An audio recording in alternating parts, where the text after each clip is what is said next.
Николай Телалов 10 нано. Превод. Схитанка инфо. Последното изпитание пред човечеството е технологията, която борави с отделни атоми и молекули, подредени във всички мислими, физически възможни структури. Последното изпитание е изпитание чрез изобилие. Изпитание чрез материално неограничена свобода. Изпитание, или изкушение, е отмяната на смъртта като нещо задължително за всяко живо същество. Хората вече не могат да останат същите, каквито са били преди. Посвещавам книгата на онова бъдеще, което и да се случи, може и да не ме дочака. Част първа: натрупване. 1. Време: преди 32 години. Място: Вилна зона на около 45 км от столицата на малък европейски регион. Поточето тихо плиска, възбудено ромоли, радва се, ти си идваш пак. Шушнат и дърветата, надвесили корони над пътеката, превръщайки я в зелен тунел, здравей отново. Шумят сухо окапалите листа под краката, разгъва се като вълшебно килимче познатата пътека, завърна се.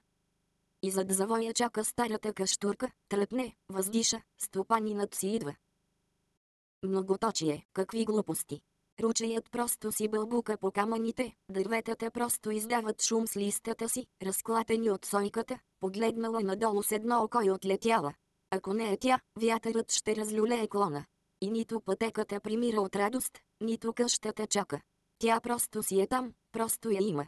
Както и всичко останало наоколо, просто го има и толкова. Мен обаче скоро няма да ме има. Затова идвам тук, като престарял звяр, да се свръв в старата си бърлога, сякаш криейки се от смъртта. Тя обаче има навика да наднича навсякъде и никога нищо не пропуска. Затова е глупаво да търся скривалище от нея. И не търся. Друго ми трябва: убежище от света, откъсване от шума и радостта, от грозотата и кънтящата тишина на самотата, толкова осезаема, когато си сред хората. За да ми е по-лесно да приема напускането на живота. Колкото и мъчен, горчив и противен да е често той, предстоящата раздяла все още всява унизителен страх. А не бива.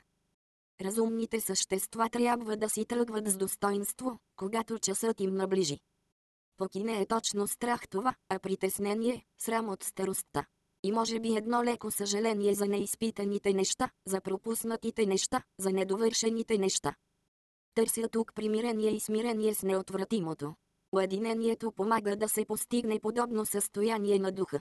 Защото и без това само дух е останал, плътта се предава все по-неудържимо. Дошъл съм, за да си отида.